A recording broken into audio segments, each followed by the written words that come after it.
Buenas tardes, bienvenidos a una nueva emisión de nuestro programa Prevención TV, novena temporada en el aire. Bueno, nos vamos a ir de la cardiología, vamos a hablar hoy de un tema que muchos de ustedes conocen muy bien por haber tenido familiares en esta situación, un problema neurológico.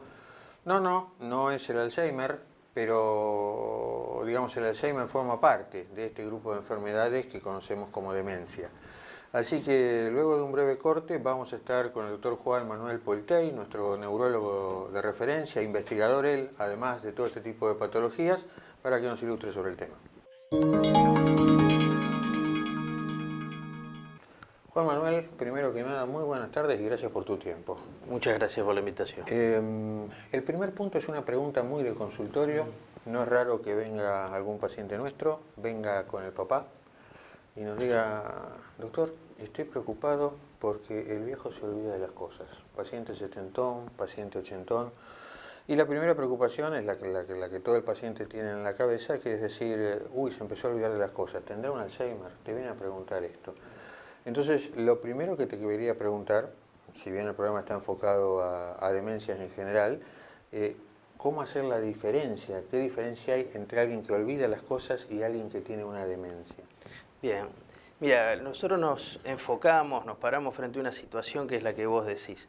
Cuando estoy hablando de un cuadro benigno, un cuadro de envejecimiento, ¿sí?, que no configura enfermedad, y cuando yo tengo que empezar a pensar en esta palabra que vos dijiste, que es demencia puntualmente.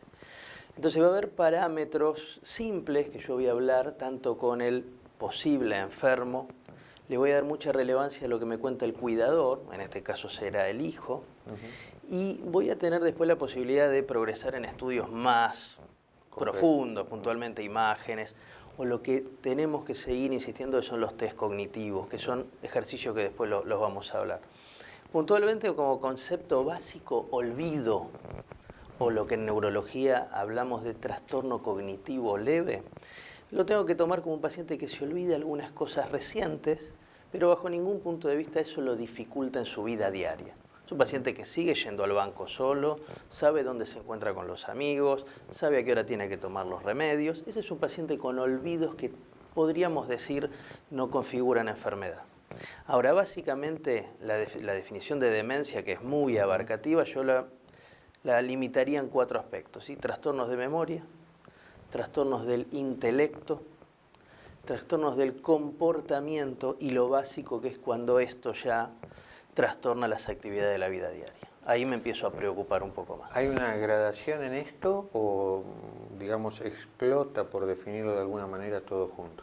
Bien, bueno, ahí nosotros usamos mucho los números que tenemos hoy en día a nivel tanto internacional como nacional. Yo sé de base que después de los 70 años, más del 20% de la población va a tener un trastorno cognitivo leve. ¿Sí? Más del 20% tiene trastorno cognitivo leve. 1 cada 5, 1 cada 4. Aproximadamente. ¿Sí? Es un trastorno cognitivo leve, tengo que estar atento. ¿Por qué? Porque tener trastorno cognitivo leve es un factor, ¿sí?, pronóstico para posiblemente desarrollar demencia. No significa que todos vayan a desarrollarla. Ahora, si yo hablo de demencia y quiero actualizar mis números, tenemos al día de hoy que entre el 8 al 10% de la gente mayor a 60 años ya tiene signos de demencia. Esto lo vamos a llevar a datos nuevos que tenemos hoy basados en los censos. En el censo del 2010, vamos a hacer algunos números, dicen que 2010 teníamos 5,5 millones de personas mayores a 60 años, eso equivale al 15% de la gente. Si yo de eso tengo que pensar que el 10% tiene... ¿Estás hablando de Argentina? Estoy hablando ahora de valores nuestros, números argentinos puros. ¿Sí? La epidemiología, la estadística en Argentina lentamente empieza a arrojar datos más fidedignos. Entonces, 5,5 millones, el 10% tiene demencia, tengo que pensar, ¿sí?, que más de medio millón está demente, pero de los cuales ya voy a tener probablemente, ¿sí?, más del doble con trastornos cognitivos leves. Son números, lo importante es lo que eso sí asocia. Ahí estamos hablando de datos muy nuestros, ¿eh? Ahora te entendí bien, déjame repasarlo. Bien. ¿Medio millón de argentinos tiene algún grado de demencia? Absolutamente, absolutamente.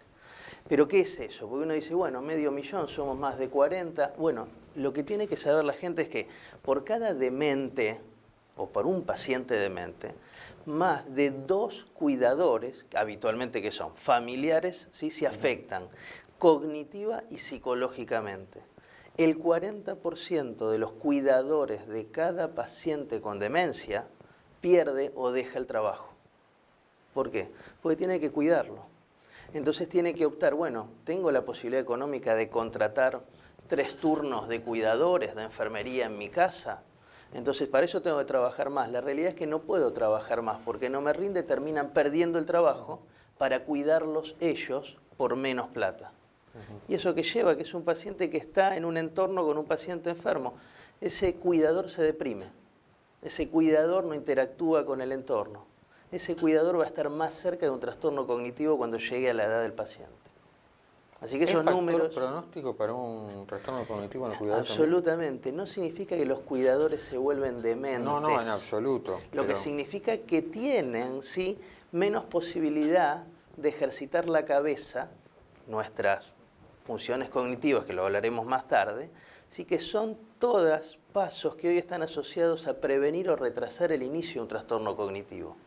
Tiempo es cerebro, lo decimos en ACV, cuando yo tengo una isquemia cerebral. Si no hago algo, pierdo neuronas. Pero si yo no hago algo para mantenerlas sanas, también me acerco a los trastornos cognitivos después de los 60 años. Así que es todo un círculo degenerativo, no solo en el paciente, sino en los familiares.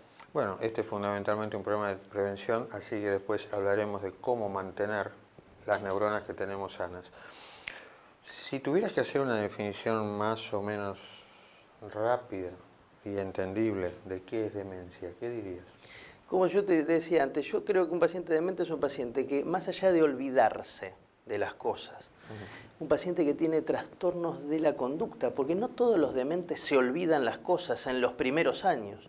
Mucho paciente que tiene una memoria, le diría que hasta prodigiosa. Pero ¿qué pasa? No quiere juntarse más con los amigos, ¿sí? Está irritable, está desinhibido, dice barbaridades en las reuniones sociales, que decir, ¿qué le pasa? Que está desde insultar hasta decir cosas de tono elevado. Entonces esos trastornos, tanto de memoria como conductuales, cuando afectan la calidad de vida, es decir, la vida diaria, que ponen en riesgo al paciente, en riesgo no estoy hablando del clásico ejemplo de dejar el gas abierto, lo ponen en riesgo de no pagar los impuestos, lo ponen en riesgo de, ¿sí?, no saber manejar el dinero. Ahí yo estoy hablando de un paciente con demencia. Es un paciente que necesita cuidado, literalmente, y en forma progresiva, que va a llegar a ser permanente. Eso es un demente para nosotros. Tengo ya un diagnóstico establecido, digamos así, de demencia. El paciente fue al neurólogo, le encontraron trastorno conductual o trastorno de memoria. El neurólogo supone o cree o tiene datos firmes de que es una demencia. ¿Cómo me muevo yo con la familia en el sentido de decirle, tengan cuidado, porque si hace tal o cual cosa, el cuadro va a empeorar? Y la segunda pregunta más difícil que viene de la mano con esto, por ejemplo, en alguien que tiene trastorno conductual o trastorno de memoria, ¿cómo darse cuenta cuando eso realmente empeoró? Bien, entonces ahí yo me paro en 2 situaciones, ¿sí? ¿Cómo puedo, ¿sí?, marcar pronósticos en gente que no tiene trastornos cognitivos? Tenemos pacientes que vienen a los 30, 40 años para ver si a los 60, ¿qué puedo hacer hoy a los 30? A los 40 para los 60 no tener lo que tiene mi papá. Ahí yo tengo un grupo de sugerencias que las veremos más tarde. Ahora, yo tengo un familiar que empieza a olvidarse. ¿Qué factores pronósticos tengo que pensar? Necesito que el paciente coma bien. Necesito que el paciente esté bien nutrido. Necesito que el paciente haga ejercicio. ¿De qué depende? Bueno, del estadio, del momento del paciente. No es lo mismo un paciente muy avanzado que recién se olvida las cosas. Hablábamos hace un rato de cosas nuevas. ¿Qué tenemos? Datos nuevos de... Es muy importante el ejercicio. El ejercicio hoy está dividido en 3 momentos. El ejercicio antes de tener trastorno de memoria, el ejercicio en cognitivo leve y el ejercicio en demente. En los 3 momentos, un patrón bien de ejercicio, una rutina de ejercicios, enlentece la progresión de la enfermedad. En los 3 momentos. En los 3 momentos. De hecho, hoy es trabajos nuevos. Nosotros leemos muchas revistas, ustedes leen cardiología, nosotros neurología en inglés. Hay estudios nuevos que los geriátricos en el mundo que tienen una rutina de ejercicios versus los que no tienen, la misma enfermedad progresa más lentamente. Solo porque sacan a los pacientes a caminar en el patio, pero rutinariamente. Bueno, entonces hablábamos de qué tengo que estar atento, que haga ejercicio, que coma bien, que siga interactuando con el entorno, ¿sí? Como decíamos antes, fuera de cámara, yo no tengo que ayudar tanto al paciente, necesito forzarlo a que siga manteniendo sus actividades. Si el paciente cocinaba, voy a ayudarlo a cocinar con cuidado, pero no voy a sacarlo de la cocina. Si el paciente tiene trastornos en la lectura porque leía cosas más complejas, iré bajando la complejidad, pero no le voy a sacar los libros, ¿sí? Si el paciente salía a caminar o se juntaba con los amigos, lo hará menos frecuente, pero no puedo sacar esas cosas. Son pequeñas sugerencias que hacemos que sabemos que estadísticamente enlentecen la progresión del cuadro. Paramos aquí porque el camarógrafo está desesperado antes que nos saquen del aire y luego de un breve corte seguimos con el tema.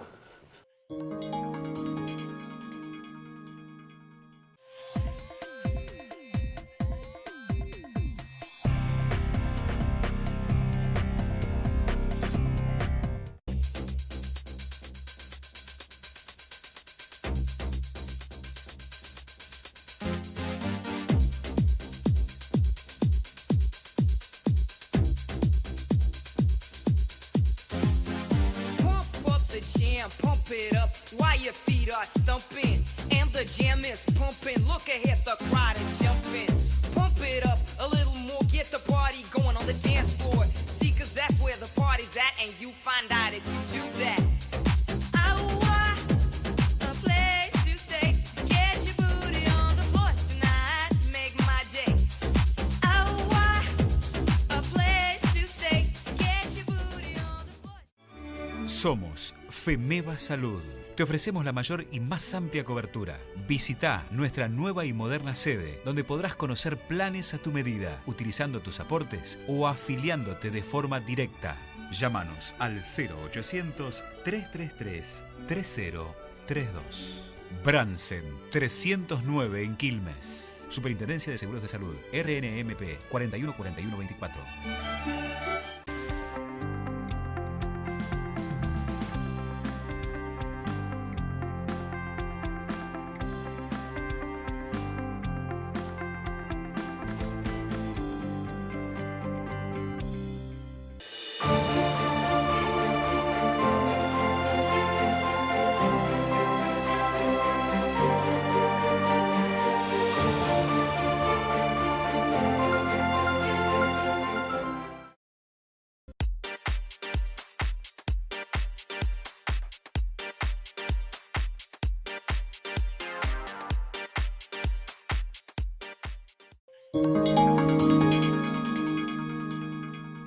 Muy bien, volvemos del corte y antes de hablar de qué hacer cuando uno tiene la demencia o qué hacer para prevenirla cuando uno todavía no la tiene, la primera pregunta sería, porque todo el mundo dice demencia y piensa instantáneamente Alzheimer,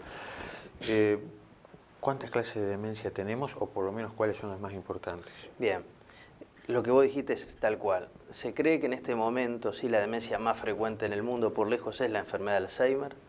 En las estadísticas nuevas está entre el 60 al 70%, dependiendo de los países.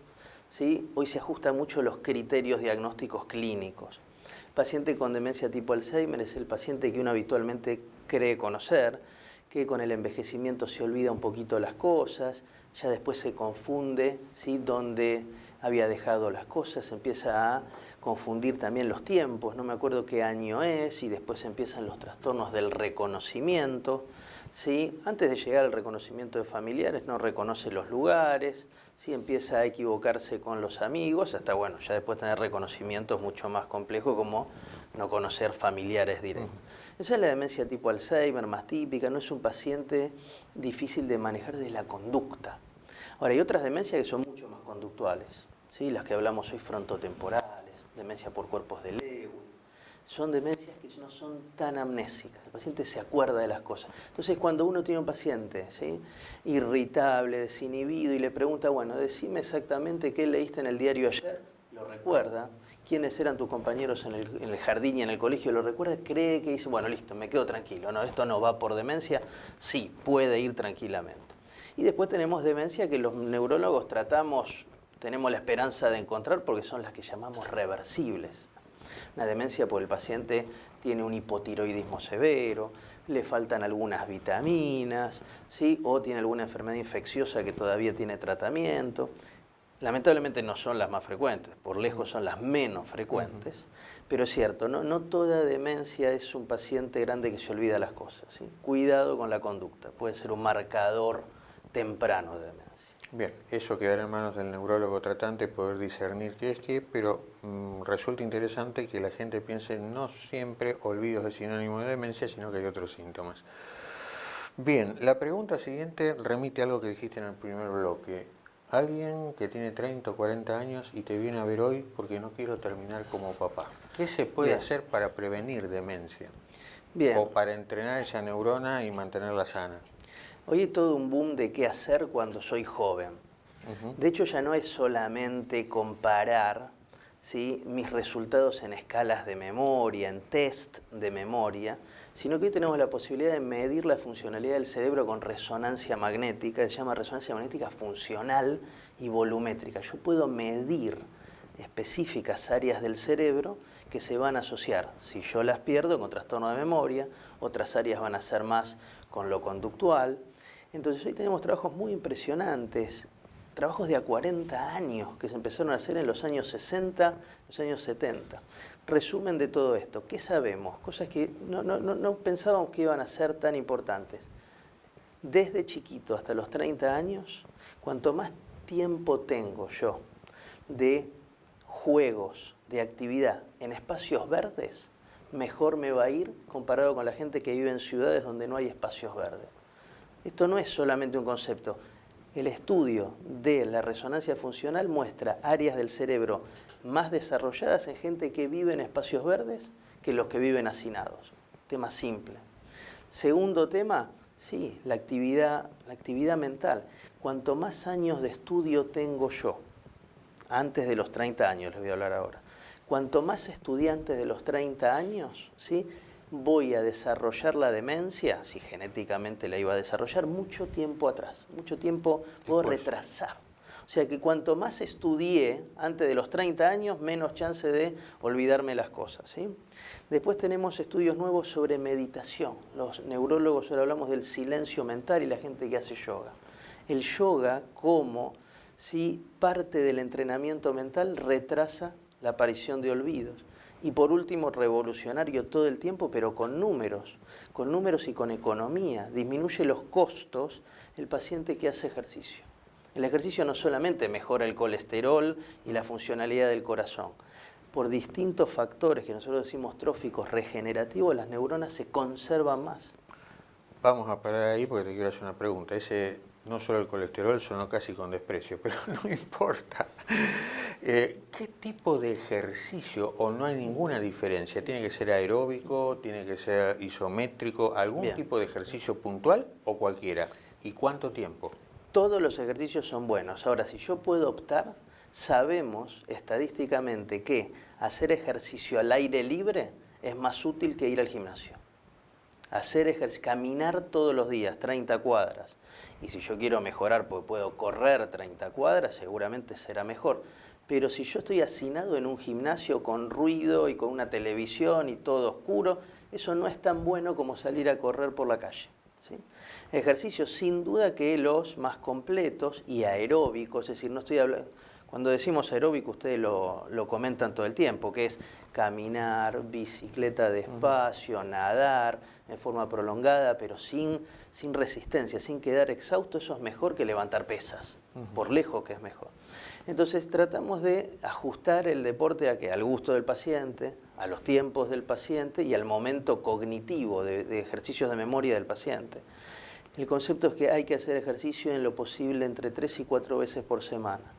Cuando un ejercicio se considera que generó desgaste calórico, cuando el paciente empieza a transpirar. Los neurólogos dicen que el paciente cuando empezó a transpirar, ese ejercicio fue útil. Si yo caminé 4 cuadras y volví que no transpiré, la verdad que eso no sirve para mucho.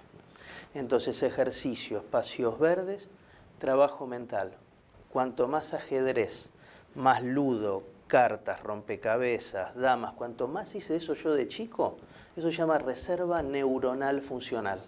Cuando empieza a perder neuronas tenía más reservas para compensar. Simples, cosas simples pero permanentes. Menos televisión, menos radio, menos PlayStation, más ejercicios mentales.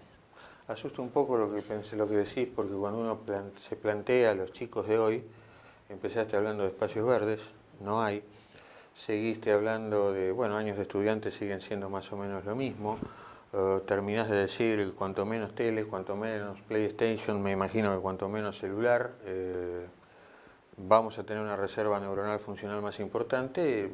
Asusta un poco pensando futuro las generaciones jóvenes de hoy, ¿no? La dieta, ¿hay algo puntual? Es decir, uno tiene que decir, miren, coman todo el pescado que puedan, por decir una pavada, o todas las aceitunas, o todo el vino tinto, el chocolate, o alcanza simplemente con comer sano. No hay una dieta que prevenga demencia, es decir, específica. Es la misma dieta que vos seguramente a tus pacientes con riesgo cardiológico les sugerís. Y la podés manejar vos porque sabés, o si no es tu tema, podés manejarlo con alguna nutricionista, algún nutricionista amigo. El concepto de cuánto omega 3 es útil, cuánto aporte vitamínico es útil. También saber que esto de tomar vitaminas por tomar no tiene ningún sentido. El 80% de la gente que toma vitaminas lo toma sin ninguna necesidad, porque las vitaminas, cuando yo alcanzo el valor que necesito, todo lo que tome de más lo voy a perder, sea por orina o por otro lado. Pero entonces, cuidado las vitaminas de más, ¿sí? No, yo creo que desde la neurología uso la misma dieta que sugerimos como cardiólogo. Bien, dejamos la etapa de prevención. ¿Qué hago cuando ya tengo la demencia establecida? Bien. Demencia, tratamiento, dividimos otra vez en dos. Farmacológico. Los tratamientos farmacológicos en demencia han demostrado retrasar, por ejemplo, los pasos, los distintos estadios, decimos nosotros, de olvidarme poco, y puedo retrasar el momento de falta de reconocimiento, puedo retrasar los trastornos de la compresión-expresión, puedo retrasar la necesidad de cuidador, así medimos la utilidad de un remedio. Ningún fármaco es maravilloso en demencias. Retrasan un poquito, pero no curan absolutamente nada. Más útil por lejos es lo que hablamos, esto de hacer ejercicio mental. Obviamente ahí tengo los neurorehabilitadores, que habitualmente son neuropsiquiatras, neuropsicólogos, hasta foniatras, que uno diría que tiene que ver la fonación, no, esa gente habitualmente es parte de estos grupos de rehabilitación cognitiva, terriblemente importante.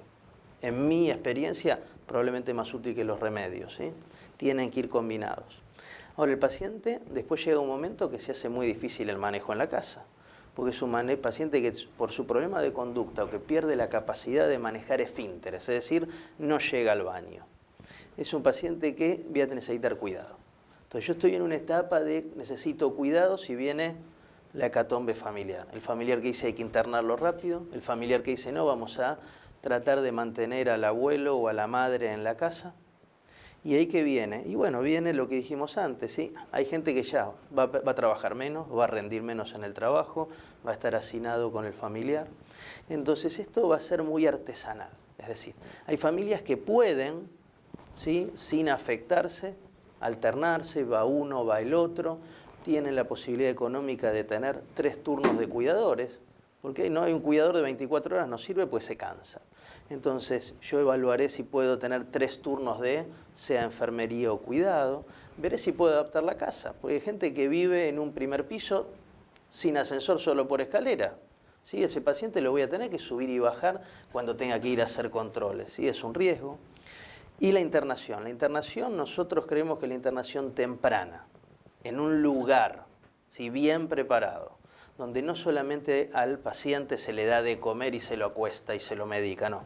Un lugar que esté bien preparado significa que tiene capacidad de hacer rehabilitación motora, que va gente a estimularlos en forma cognitiva, ¿sí? Desde jugar a la lotería, hacer trabajos de escritura, trabajos de lectura.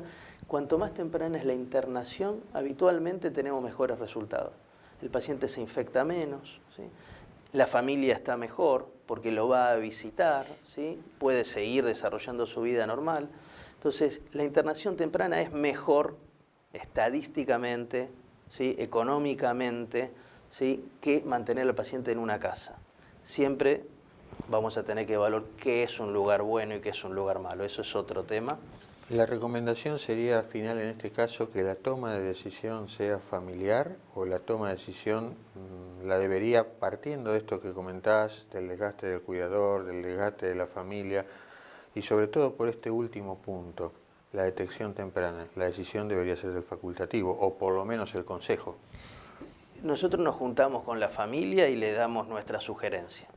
Me parece que este paciente puede estar más tiempo en su casa con uno de ustedes. Este paciente tiene condiciones de, ¿sí? Ser internalizado, ¿sí? Después diremos si es un centro de rehabilitación gerontológica, geriátrico, casita de abuelas, después le pondremos el nombre.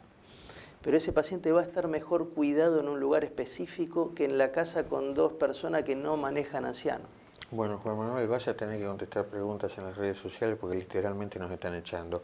Así que una vez más te agradezco tu tiempo. Y para ustedes, luego de un breve corte, cerramos el programa. Gracias. Bueno, esperemos que el programa les haya gustado. Cualquier duda que tienen la canalizan a través de las redes sociales. Como ustedes verán, es una decisión muy difícil, muchas veces es complicado la toma de decisión de internar al paciente, fundamentalmente. Entonces, ahí es donde la familia debe apoyarse en el profesional actuante y, en definitiva, es el que alguien externo debe tomar la decisión de internar un paciente cuando están dadas las condiciones o nuestra casa no está en condiciones para manejar este tipo de patologías. Bueno, gracias a nuestros sponsors, gracias a ustedes por estos 9 años que nos han regalado. Nos gusta, nos encanta hacer este programa y los esperamos a todos dentro de 7 días en una nueva edición de Prevención TV. Hasta entonces y que tengan una excelente semana. Muy buenas tardes y hasta entonces.